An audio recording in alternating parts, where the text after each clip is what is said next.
Morning Sri Lanka. Welcome to the show on a brand new Friday morning. This is the first Friday of the year 2013, the 3rd of January, and it's great to be in your homes and with you today and this morning on Good Morning Sri Lanka as well. And I have here with me someone who's been missing on the show for quite some time, but he's decided to start off the new year on the right foot. Hello, Wasa. Hello, Amaya. Hello. It's nice to be with you. It's actually the first time I'm doing the show with Amaya in 2014. But nevertheless, though I've been missing, I did have the privilege of doing the first show for the year. Oh, and yes. The second show so you for the saw year. him on the 1st of January. And now the third. I think I said 2013 back in the introduction. Didn't I? It's 2014. I keep saying 2013 and I keep writing 2013 if you ask as well. me, Amaya, actually even today, I started writing the date for something, and I just wrote 2013 because it still hasn't registered yet. Yeah, I think it takes a few weeks for all of us to register the fact that it is now 2014. And it's actually, like Amaya said, it's the first Friday of the year. Now, usually when it's the first Friday of the year, is one of those Fridays where you're not too sure whether they're going to party out there or not, especially after the 31st. Me? Party? Never. What? Exactly. My mother So, Amaya, is not tell watching me. this program right now. So, Amaya, tell me, how about you? Any New Year resolutions? I made New Year resolutions, I broke New Year resolutions, and it's been a fun 3 days for me. Hang on, so it's only been 3 days since 2014. What have you broken so far? Yes, I decided that I'm not eating sweets, but there was leftover Christmas cake in the fridge. So there you go. Terrible, New Year Amaya. resolutions. But I hope you're doing much better with your New Year resolutions back at home. I wish you all the best with those as well. What are your New Year resolutions? My New Year resolutions, well, there are a lot. I have a lot of New Year resolutions, but if you want me to put it in a general sense, I have 3 very general New Year resolutions which I'm trying to keep to. Okay. Believe it or not, the first one is to have more compromise. Compromise more.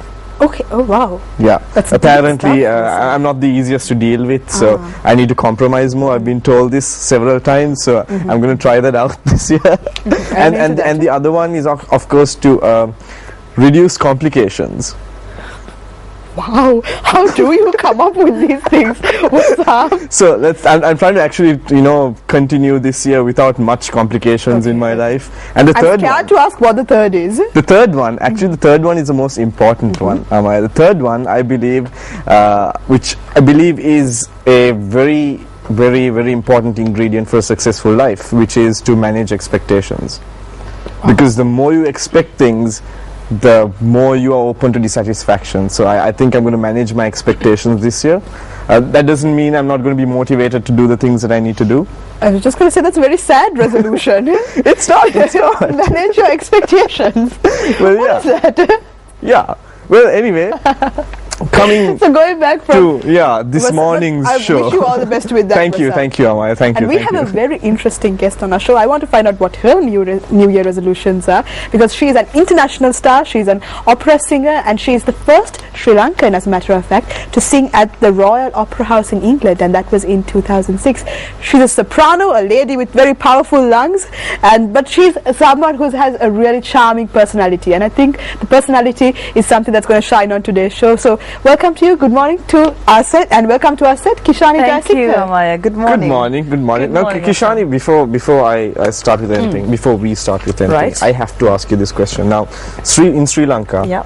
we're not too familiar with opera, right? Maybe there is a small crowd who actually knows what it really means. Yeah.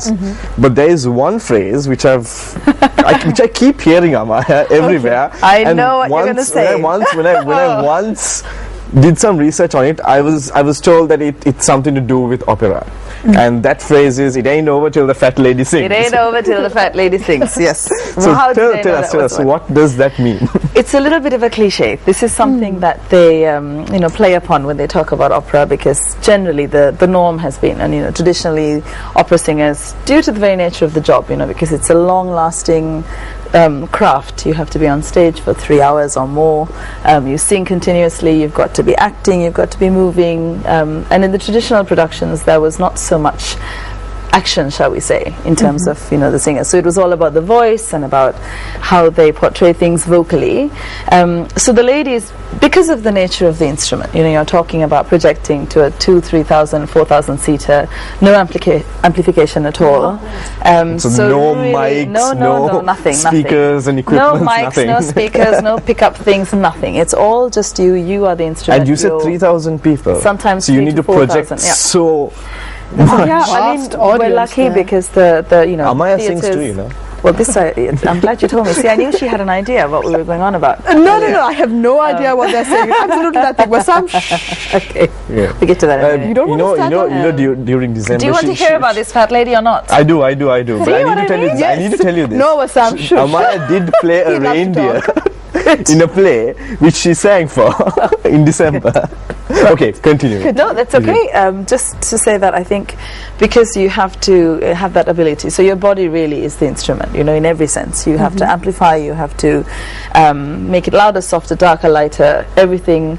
The emotion of the music has to be, understood, and you have to speak through the voice, really. So traditionally the ladies tended to be larger because of the stamina and the quality of the voice, they used to say.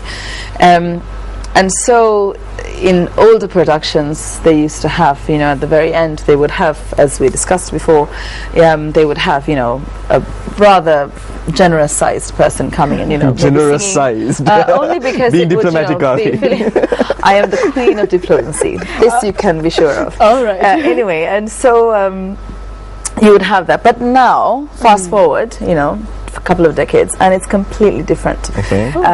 You wouldn't work if you were the cliche of what we're just talking about. So nowadays you would more likely have an extremely glamorous, svelte, stunning, curvaceous woman who would come and sing the end and finish off the show. Wow. She just so described herself. Oh, ladies and well, gentlemen. I knew All we right. got on that for a reason. That's great. Because I was Because at one it is point. true. I mean, Actually, at one glamorous point for when sure. I You should see some of the pictures when I which did are do on this it. research at one point, I was under the impression that, as you put it, these generous-sized people Right. have a better vocal range than the regular-sized people. So that's myth. Well, yes and no. I mean, you need the stamina behind the instrument, but doesn't mean you have to be larger to have it. You just have to be strong, you have to be fit. Vocal stamina generally is related and quite, tied in with physical stamina. So it's quite important. And it also has to do with the directors these days, because they want you to be a lot more physically active. So you would sometimes be expected to sing the most excruciatingly difficult, aria, long aria with lots of high notes, lots of runs, lots An of... aria is one single An piece, aria is is it? one single piece, thank I did you. not Yeah. know that. You would be expected to do that sometimes, hanging from a swing in the air whilst you're swinging or whilst you're lying down, and it's very, very active. Sometimes you have to be juggling whilst you're doing it. So And when it comes to opera, is there like a lot of dance as well? yes, more and more.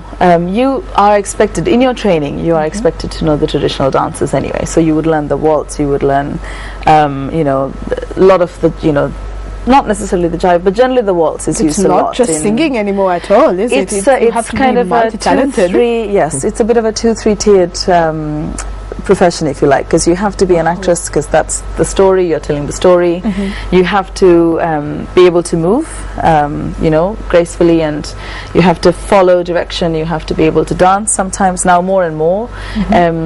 And of course you have to be able to sing, otherwise you would No, that's a given. So then that's the basic qualification. I think and so. then you add on to it. I But the think singing so. is, of course, the So main Amaya, is it safe to say that we have a dancer and a singer here? I think we can. Opera singer. Yes, well, you have to be able to do all. You have to be fairly good at everything, but of course singing, as we said, is the... So your love for singing has been something that you've been developing since you were a child, was it? Yeah, I think... How did you start off? Let's see how Let's started. go into here we Kishani's go. life. Rewind here on the show. Not that interesting, I'm afraid. Because we need to We'll ask be you, the right? judge of that. Like I did mention earlier, I don't see a lot of opera in Sri Lanka. Is there much of opera in Sri Lanka? No, not as much as I would like. Exactly. So I mean, you schooled most of your life here in all Sri Lanka. all her my life. primary education was here, of course. You were a student of I was at Visakha Vidyalaya. past pupil of Visakha. Yeah. Yeah. Proud of head girl, Visakhyan on please the note. set today. Head girl, Yes, past thank you. head girl of Visakha. Thank you very much. Wow. Yes, it was hard work getting there. I That tell you can do a bit of a little. That's me. Well, what can I say? You know, biggest, largest national school in the country. It ain't easy. It so ain't easy at all. Yeah. Definitely. But I know one thing. There's no All-round opera in individual. Visakha. There's no opera in Visakha. no. So not how did you very come much about in the it? country. It's you can look at it many ways, but to be honest, a lot of people ask me, so how old were you? How old were you when you had that first dream about being a singer? And the answer is, I never dreamt of being a singer. It was not. Really? It was never part of my plan in life. I enjoyed singing. I was very lucky that my family had a musical background, so quite unusually in Sri Lanka, I would say. Both sides of my family were very interested in classical music. My father's side of the family in sort of symphonic. They all played in the orchestra in Sri Lanka, National Wow. Orchestra of Sri Lanka, So all those years does ago. anyone in your family sing too?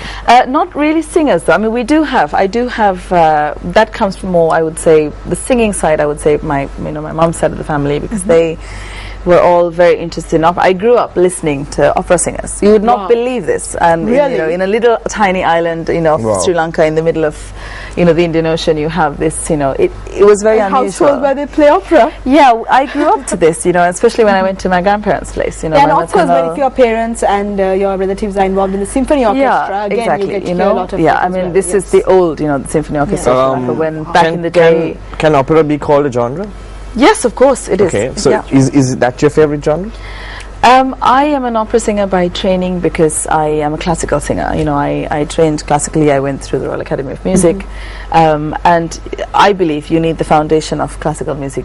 Then you can moving into anything else is very easy. So, easier, I should say. Each when you have the good foundation. I think so. I suppose it goes for any, instrument or sport, even I would say, or even dancing. I mean, when I was about 6, I think because, to be honest, I don't know if I should say this, but I think our parents thought the best way to keep us out of trouble was to get us involved in as many things as possible. So That's a very good philosophy. I there. think so, right? That's a very That was different what way she- of looking at it. It worked, I think. And your mom is upset and she's I smiling. know. It was, She figured out our secret. Well, this is it, you see. And so, my brother and I both, we did endless extracurricular activities. We both did lots of sports. He was rowing and rugby, and I was, tennis player, but also I did, I was a national rower. So, Whoa! yeah, I know. You see, And this goes on. I know. Tennis. What can I First say? segment, ladies and gentlemen. I know, but in a nutshell, what I'm trying to say is that it was sort of, and we did, I did ballet for 10 years, and there was no plan of being a singing or a performing artist in any way. What But did you study for your A-levels? I did bioscience. So Okay. Again, this is what I said. It was never part of my plan. I enjoyed singing. I think I had an ability for it and an affinity for it, which my family, when I was very young, realized, because I think I could sing all of Sound of Music when I was about 5 Whoa. in pitch. So In pitch, which is the important part. Important. I could sing all the I Sound know. of Music as well, but you wouldn't want to hear it. well, No, Maya sings pretty okay. yeah, I'm Well. waiting to hear about that. This is And about then, you, and then I went to Marianne Davids, which is where I started, and she was my first teacher. And so again, we had this discussion: should I be a singer? Should I not? And it never was something I thought about, because I think growing up in Colombo, in Sri Lanka, especially, then you didn't really envisage being a performing artist as a professional. It was, you became a doctor, lawyer, engineer, and accountant. The So I traditional became a lawyer. careers. It's what you do. It's sort of your mindset. Not that anybody told me, you should do something professional. It wasn't at all like that. It just was the way I think. You think. You're conditioned in that way, to some extent. Yeah. And I think, because academically, school is all about academic achievement. I was lucky, again, as I said, we did lots of extracurricular things, Yeah. because that was the ethos in my family. My parents were very much of the opinion that you must not only be good at studies, which is of course essential when you go to, when you go to school, but that you also have achievement in sport and you have achievement in the arts. So at least you try. You have to be a well-rounded individual, as opposed to just, a SWAT, or just a jock, or just an artist. So it was that And that- ethos really, I that think. really set the foundation for the I rest think of what you so, followed. because again it was, you know, and we can talk about this in detail later, but it was sort of a, how do you say, a sequence of coincidences and fortunate circumstances. Going with you the know. flow. I think so, which led me to one thing to another to another, that led me to the teacher who eventually said, you know, you've got to try So this. from one thing to another, I mean, you ended up in the Royal Opera House, and that's what Yeah. we need to speak about. So we'll be speaking more to Kishani Jayasinghe, a very interesting lady on our program today, one with many stories I'm sure that she can share with us. And an opera singer, the first Sri Lankan to sing at the Royal Opera House in London. So we'll speak to her some more. Just stay with us on Good Morning Sri Lanka. We'll be right back.